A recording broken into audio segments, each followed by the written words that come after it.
Good afternoon, one and all, to 1 month online course on deep learning. This course is being organized by the Center for Skill Development and Entrepreneurship Center at Punjab University, Chandigarh. Let me tell you something about the center first. The center is being sanctioned by the Ministry of Electronics and Information Technology, which is by the Government of India, and this grant is given to Punjab University, Chandigarh.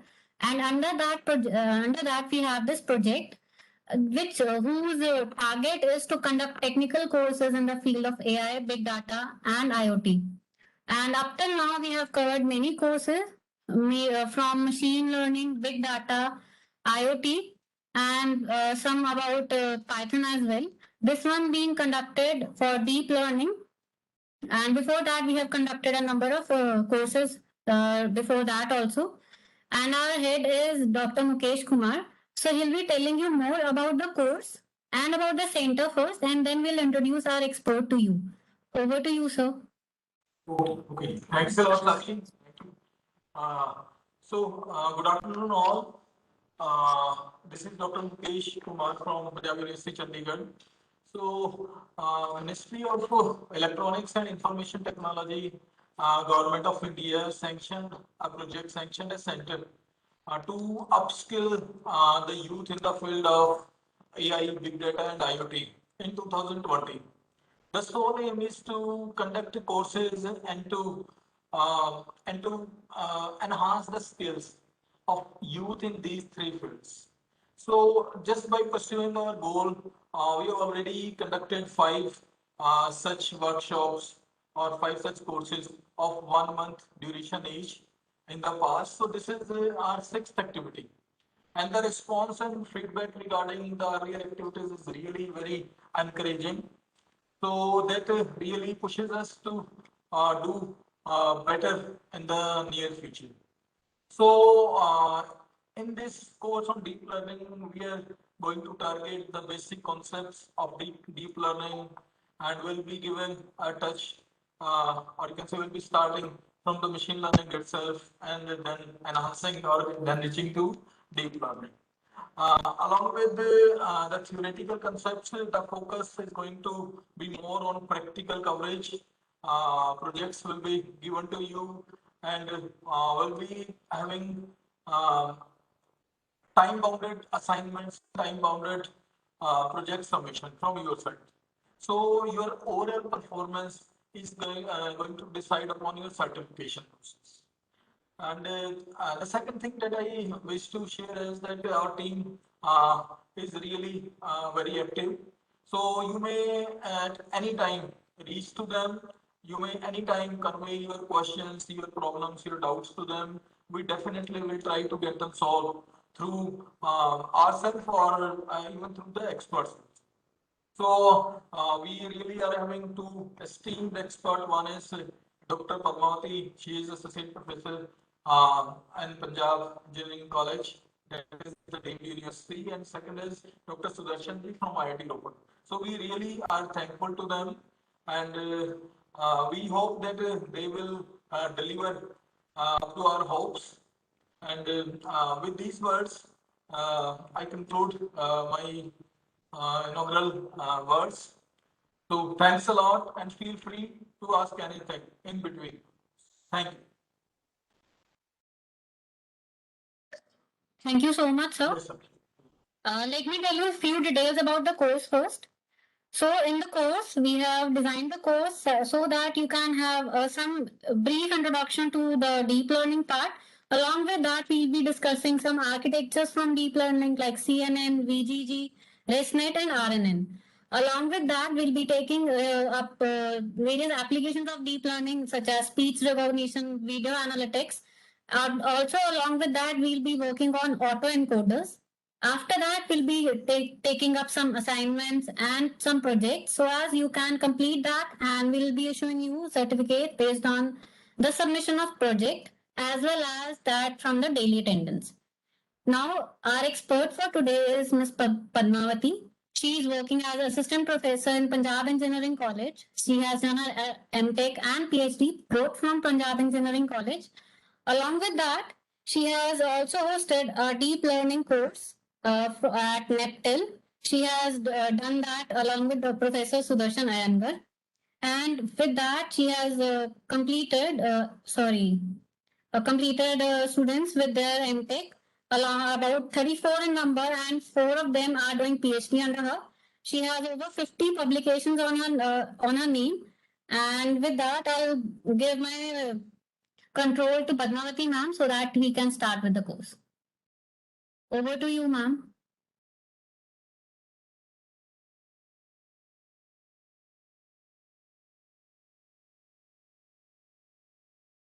Thank you, Mukesh sir, and thanks a lot, Sakshi, for giving such a good opportunity to interact with students.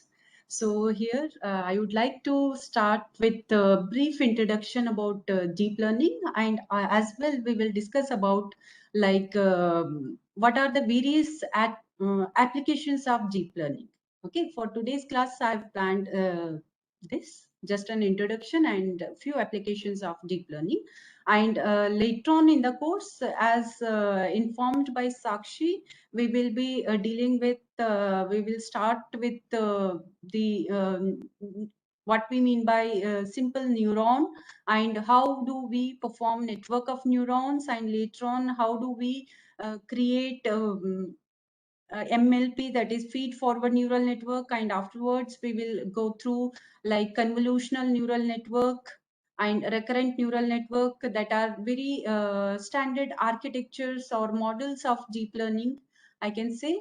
And afterwards we will also try to cover up object detection and autoencoders. Okay, with this I would like to start my presentation.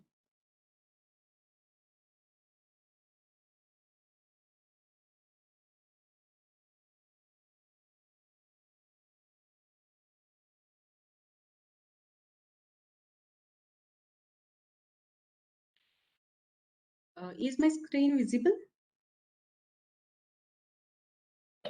Yes, ma'am. Okay, thank you. Okay, students, let's start with deep learning. What we mean by deep learning, first of all. Before moving to deep learning, let us try to understand the difference between machine learning and deep learning. Machine learning is a subset of artificial intelligence, okay? And whereas deep learning is subset of further machine learning, right? So in brief, if I need to discuss the main difference between machine learning and deep learning, machine learning is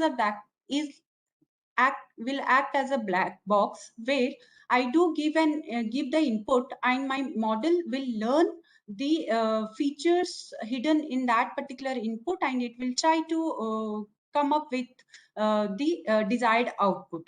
Okay, so whereas in machine learning, one need to hand code the features. Okay, so feature engineering plays very important role in machine learning, right?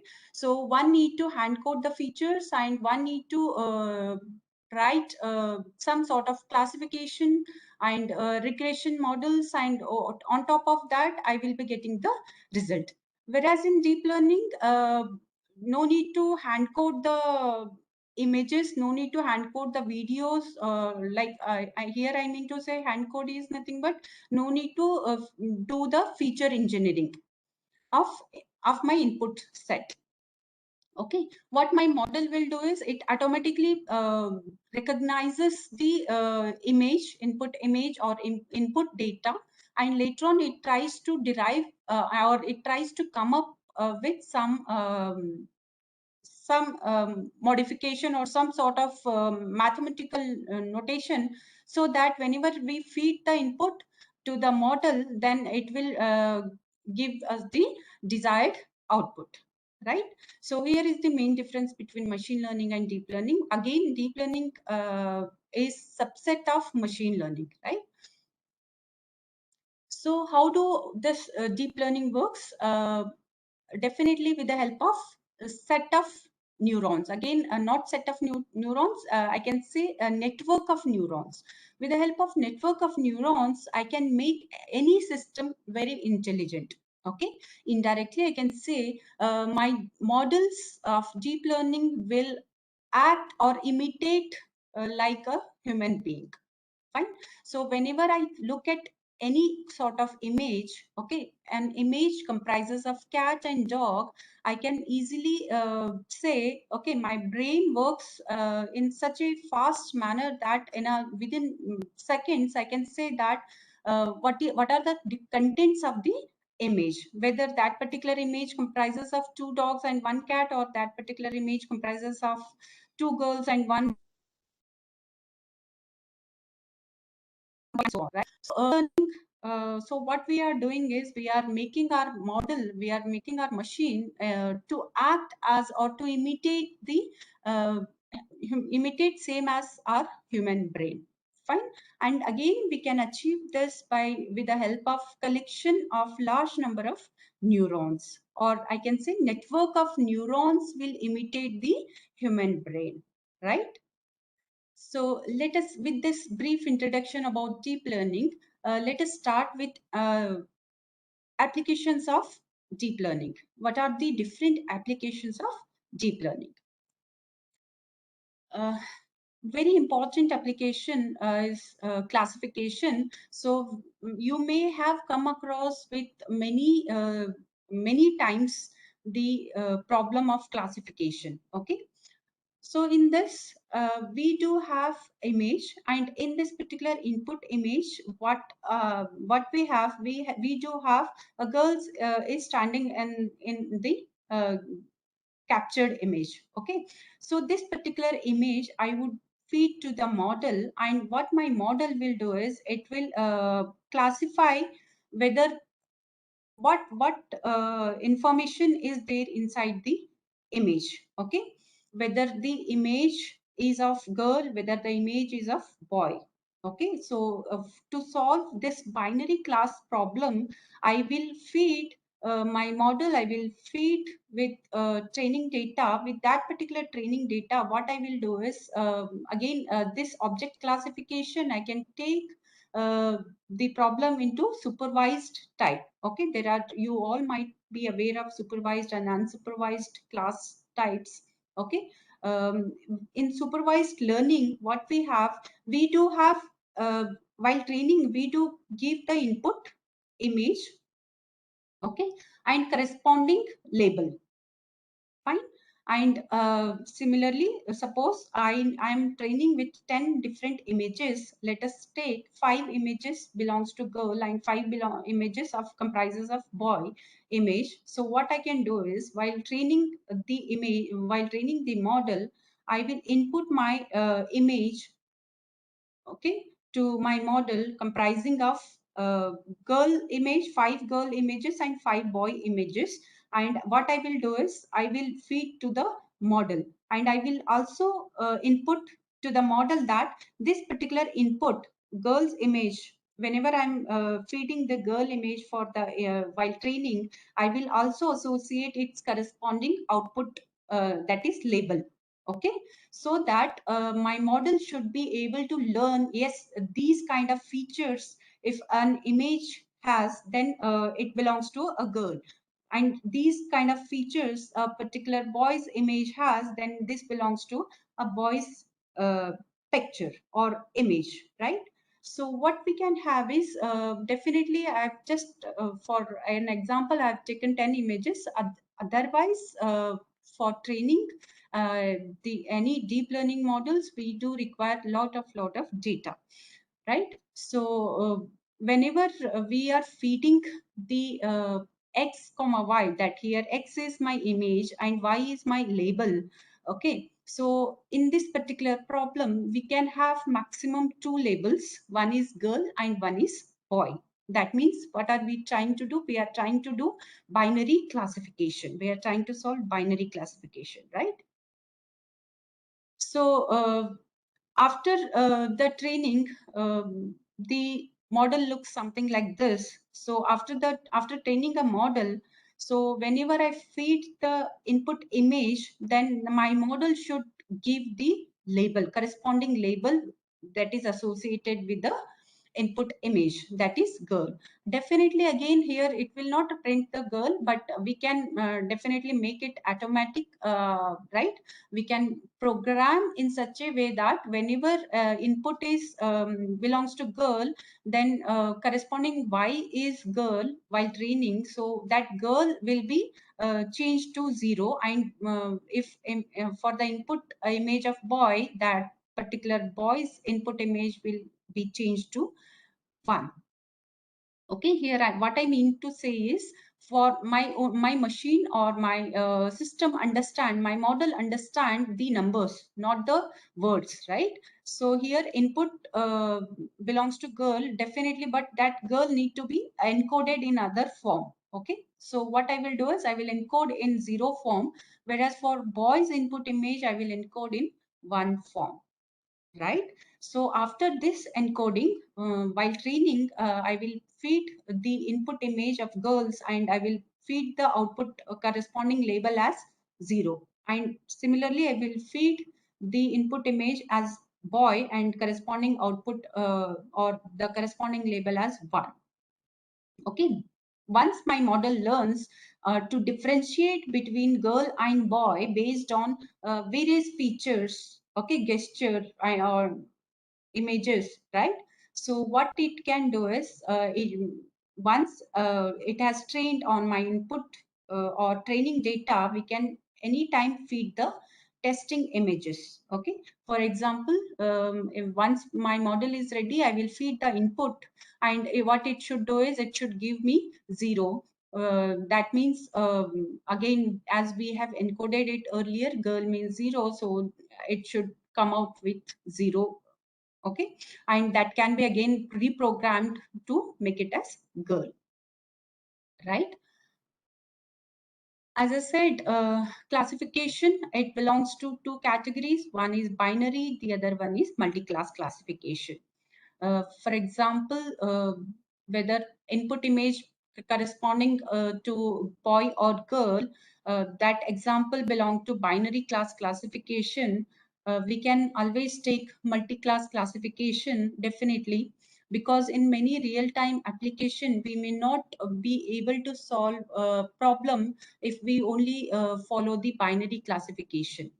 Yes, definitely there are many application where we need a binary classification, but multi-class classification is always the upper classification for classification, because it also covers the binary classification, right? So multi-class classification, if I there are many multiple examples. One example is, what if I want to classify all different domestic animals. Okay, so that is an example of multi-class classification. Or else, if there are many different like digits, okay, handwritten digits available, right? So we do have definitely online, we do have open source data set, that is MNIST data set. What is the main task of that MNIST data set is digit classification. Okay, so again, in that we do have we need to classify the problem into 10 different classes, right? So 0 to 9 digits are there. Okay, in the training set we do have many different input data, which comprises of 0 to 9, which are written like handwritten images are there. So the main problem or the main task over there, or using that particular data set, what the researcher or the various authors, what they do is they do simply make use of that particular data set, already available data set, and they do try to classify. Okay, so that particular data set, we do say it as a standard data set to start with. Okay, so any sort of problems, whether we want to classify the problem from 0 to 9, okay, so there are 10 different classification that exist. If I want to classify the alphabets, Okay, or suppose if I want to classify only capital letters, so in that particular case only my output will comprises of 26 different outputs. Okay, so my classification problem belongs to 20. I need to classify into 26 letters, right? Suppose if I want to classify all the letters as well as digits, so in that case my output will belong to so many classes, right? The number of alphabets plus number of digits which are available, right? So 26 plus 10. So what if I want to classify the problem into classes, like I want to include the capital letters, I want to include the small letters, I want to include the digits, so again extend plus 26, right? So my how many object I want to classify into. Okay, so many classes, my output will become so many classes, right? So in binary case we have seen it can be two classes, either 0 or 1, whereas in multi-class it can be two or many. Okay, there can be many classes. Enough with object classification. By this time you all might have learned or understood the term of classification and why we do use classification. Wherever I want to give the input and I want to check this particular input belongs to which particular class. Okay, so in that case how many classes I want, okay, so many classes I will be getting the output. Okay, so in this particular case binary class classification, you all know we have divided the problem into or I can say my problem belongs to binary, so my output will have two classes, 0 or 1. Suppose if I want to recognize or if I want to classify in 3 different classes, so my output will have 3 different neurons, right? Suppose if I want to classify birds, whether input image belongs to bird, whether input image belong to domestic animal, whether input image belong to a person, so here again there will be 3 different classes, right? Broadly I want to classify, right? Again definitely there are many different variation that exist in each class. You can go ahead and solve or design your model such that it should be able to recognize each of the individual class as well. But broadly, if I want to recognize the 3 different classes, whether input belongs to person, whether input belong to the domestic animal, or whether input belong to birds, so I will classify into 3 different classes, right? So next one is object detection. So here it answers me which object or objects, multiple objects exist, then it should also answer me the question which object or objects are present in a given image, along with the bounding box around each of the object. We all know that there exists a single object, hence whenever I input this particular image to the model, so if my model is for object detection, so what it should turn up, okay, what should be the result or output is actually it should give the label as earlier done for classification problem, that is this particular image belong to a girl, plus it should also give some more information, detailed information, that is it should provide the bounding box parameters. It should provide the bounding box parameters. What are those parameters? These are the 4 different bounding box parameters that it should provide. The first one, x, y are mid of the input image, okay, x and y axis, whereas object height and object width. Object height is this and object width is this. Okay, this is corresponding to this particular bounding box. It draws or it gives these parameters with respect to the origin of the input image and the end of the input image. The origin of the input image, I always label this particular corner as 0,0, whereas this particular corner or the last pixel, I consider it as in 1,1. So like this, these bounding box parameters are drawn with respect to the image. Fine. Suppose multiple objects exist in the given image.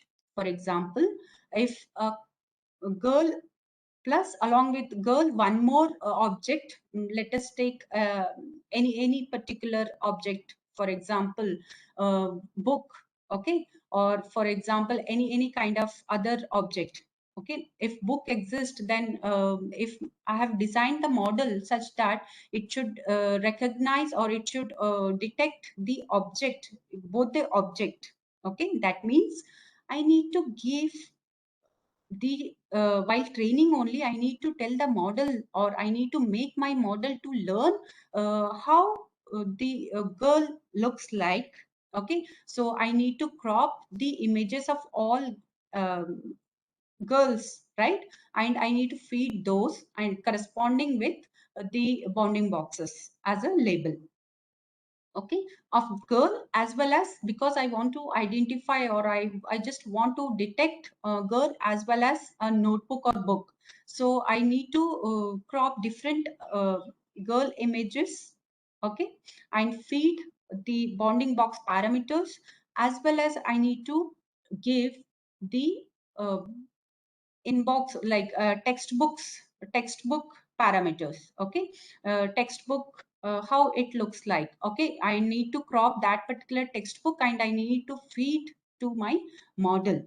Okay, so once we do train, after training, whenever we are providing either a girl image or a notebook image, okay, or image comprising of girl and a notebook, then my model should draw such images or such bounding boxes, and in the form of these parameters they will provide, it should provide, and I can be able to, based on these parameter, I can always superimpose on the given image, and I can say that this is the bounding box of the given input image. Okay, so if multiple objects exist in the image while training, if we have trained on multiple objects, then while testing we will be able to evaluate our model's performance based on the multiple object as well. The only thing here is whatever we give while training, okay, whichever object that we are feeding while training, so many objects we will be able to detect. The next example, you all might have come across with this particular example, that is auto completion example. Okay, so in this, what you might have done is, while you might have while using text messages, okay, or while typing some messages over WhatsApp, so you will be coming up across with this auto completion application. Okay, what the auto completion application is doing, whenever we are feeding, while if I feed H, then it should give me the probability of, or it should give me my next character. What will be my next character? It will be E. Okay, similarly, whenever we are feeding E, then it should predict my next character L. Similarly, whenever I'm feeding L, it should provide. So in short, it should provide, whenever we are feeding the input, it should give me hints, right? For H, it will be E. For E, it will be L, and so on. Okay, many times you also might have seen in many examples where you might be having, you might be getting auto completion words, not one, but you may be having multiple auto completion words. Okay, so how you will be getting those multiple auto completion words? They are in the sort of probability values. Okay, probability value, whichever character probability value is high, that particular word will come first, that particular character will come first. Okay, so simply in auto completion, the input will be a set of characters, and the output is nothing but set of characters only, right? Or else if I type some word, then it should give me next word. It should predict what will be the what should be my next word, right? A very interesting application, that is video processing. Okay, so based on the input, okay, based on several input frames, or I can say based here input is my video. Okay, in this particular video, what I am doing is I'm keeping each and every frame set of images, and I'm feeding to the model. So what it should do is it should first learn, like for these sort of classification, for these sort of set of styles. Okay, my output is Kathak. This particular, after watching this particular video, we can usually, yes, very quickly tell that this particular form belongs to Kathak dance. Okay, and this particular dance form belongs to Bharatanatyam. So how we are doing, how we are analyzing it, we are analyzing based on their style. Okay, with respect to each of the images which in the video, right? So but otherwise, if I ask you to find which particular dance form a particular person is performing based only on one particular input image, then we may not be able to tell exactly. We may go like we may do some sort of errors. Whereas if I ask you to watch the full video and then later guess which type of dance the person is doing, then you can easily say or guess that yes, this belong to this form. Okay, so such kind of models can also be generated with the help of again deep learning models, right? Machine translation, you all might have again used such kind of apps. Again, what we are doing is we are giving we are providing our model, we are providing one sort of input as hello, and it should translate one language from English to some other language. Here I have taken the example from English to Kannada, right? So in a similar way, we can translate with the help of deep learning models. We can translate from one language to any other language. Okay. So here input is some words, that is some set of words, hello. So output should be the translated form. Output will be always in the form of some translation, that is namaskara, right? Next one is recommender system. Again, you all might have used such kind, or have experienced with such kind of recommender systems, right?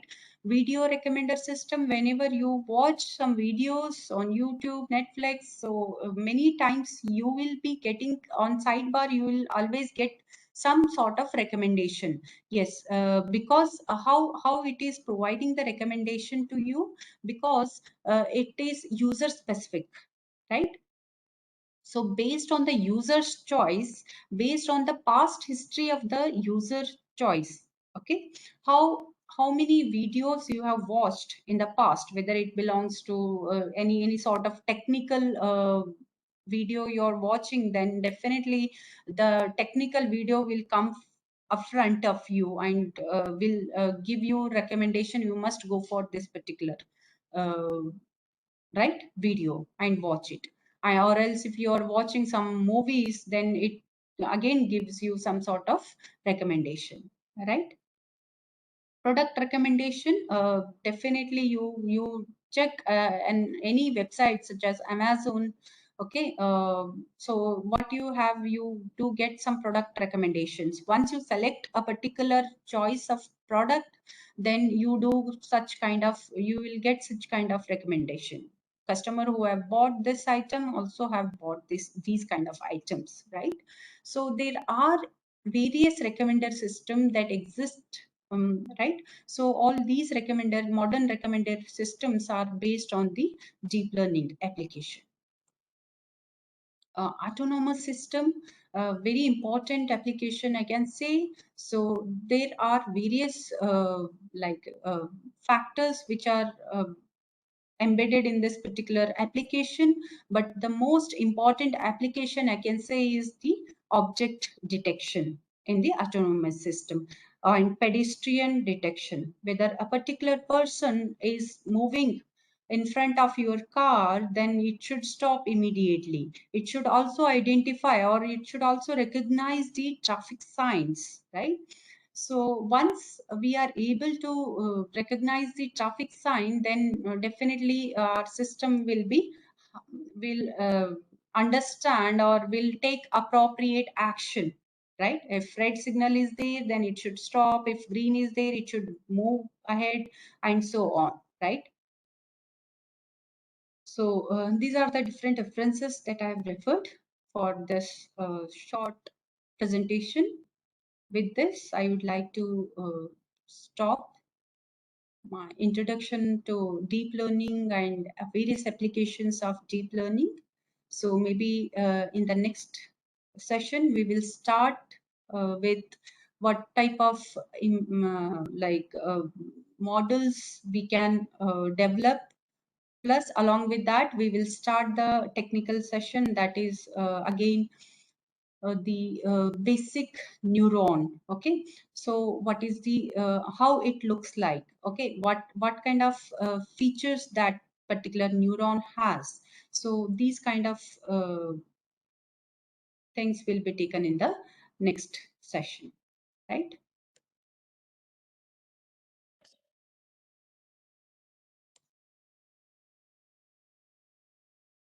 Thank you so much, ma'am, for this wonderful lecture for today.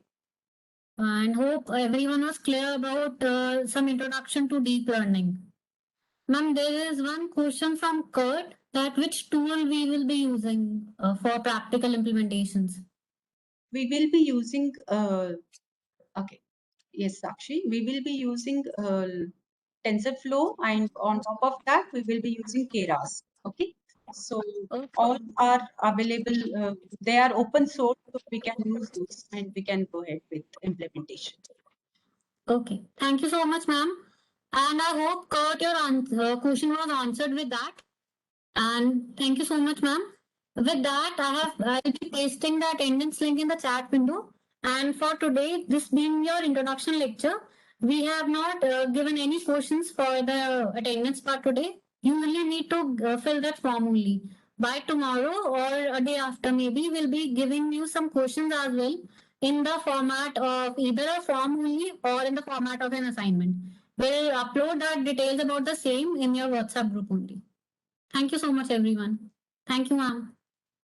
Thank you, Sakshi.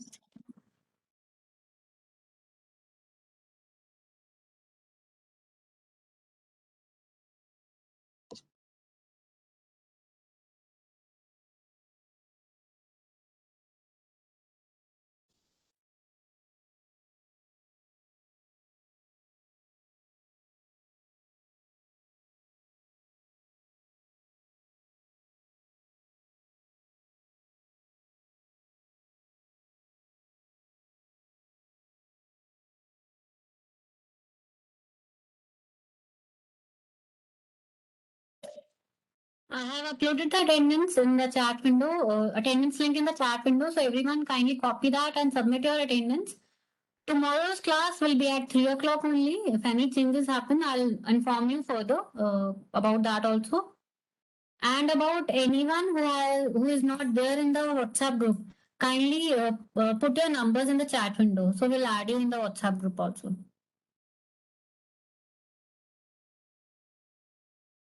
So I'll wait for 5 more minutes so that you can copy the attendance link. And those of you who have not received, who have not been added in the WhatsApp group, kindly stay and add your numbers.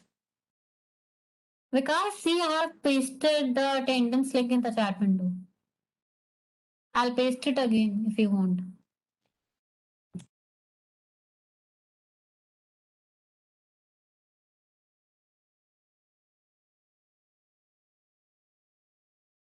much, ma'am.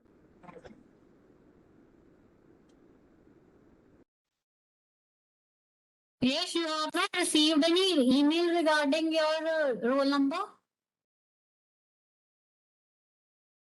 You can either unmute yourself or you can type in the chat window. Yes, ma'am. There is an Excel sheet attached with the mail.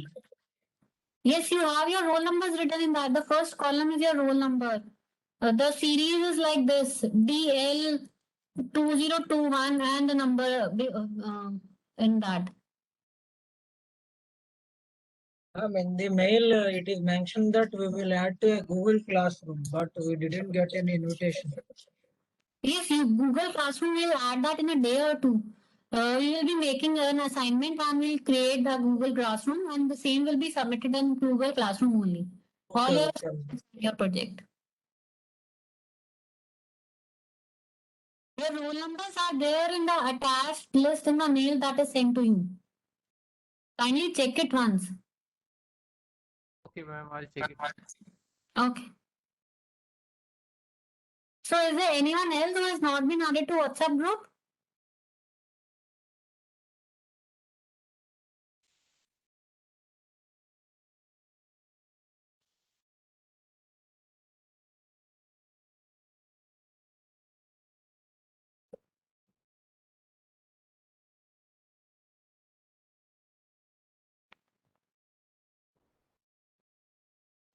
Don't fill university roll numbers. The roll numbers are there in the generated list, so you can use that.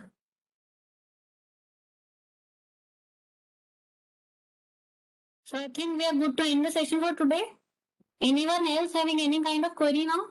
I am not able to find my roll number. Who is not able to? Find my roll number, ma'am. What's my roll number? What's your name, Yash? Yes, ma'am. Yes, Prashar. Just wait a second, Yash. I'll check it. I too didn't find my roll number. What's your name? I'm Tarun Kumar. Just wait a second.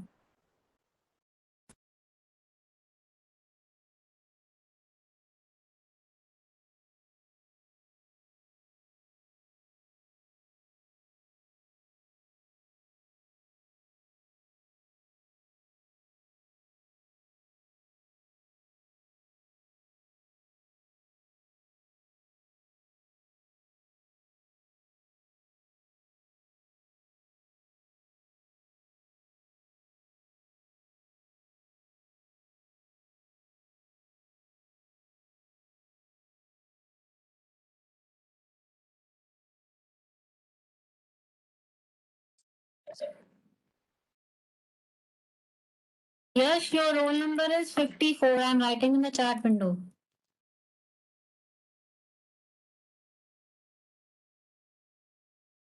This is for Yash, and who was the Raghav? I'll tell yours as well. Just wait a second. Thank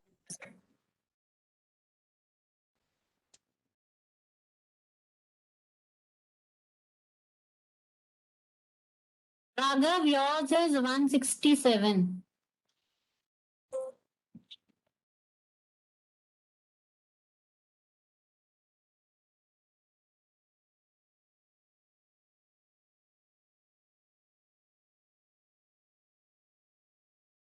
You need to fill the form with full roll number DL 2021, then 59, and whatever your number is. Yes, it's done. Thank you. Ma'am, what's mine? Tarun Kumar. Just wait a second. 167, this is for Raghav. Tarun, I'll tell yours.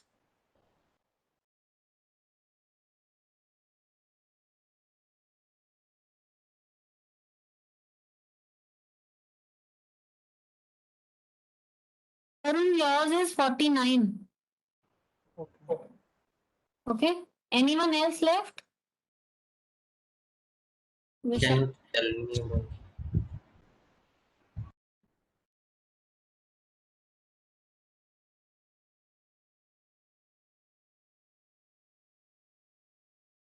Vishal, yours is 55.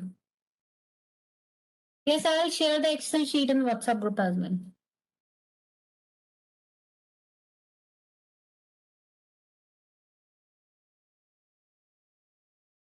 Is that fine with everyone now?